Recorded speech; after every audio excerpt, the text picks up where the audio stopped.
The UK may have voted to leave the European Union, but will this mean that its government bond yields will be able to be unshackled from a different type of overseas influence?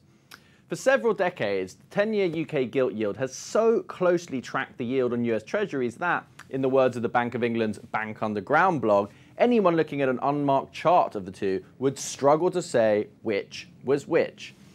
Over the last year, however, this intimate transatlantic relationship had started to break down, with the spread between the UK and US 10-year government bond widening significantly since last year's Brexit vote. The gap currently sits at about 1 percentage point, having been as wide as 1.4 percentage points earlier this year, meaning that investors opting to hold equivalent US government debt are being paid more over gilts than at any time in more than 20 years. So does this apparent rupture in a multi-decade trend in gilt yields mean savvy investors will be able to profit by betting that the spread will snap back to normal? A number of hedge funds are already betting that gilt yields are heading higher, based on the idea that Brexit will damage the British economy. Algebris, one of these funds, has argued that shorting gilts is a no-brainer because not only is the UK economy already vulnerable to shocks, with a fiscal deficit of 2.8% of GDP and public debt of 89% of GDP, but that gilt yields are also running way behind 10-year inflation expectations.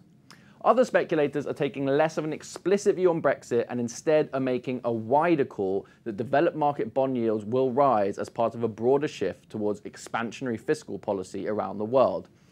Yet anyone hoping the gap between US and UK yields offers a third compelling rationale for betting against gilts should be cautious. If a sterling-denominated investor today chose to buy a 10-year treasury for extra yield and then hedge this back into sterling, then at current prices, almost all of the additional return would be eaten up by that hedge. This means that trading the gap between US and British debt is merely a currency play rather than a clean bet on the longer-term value of UK bonds.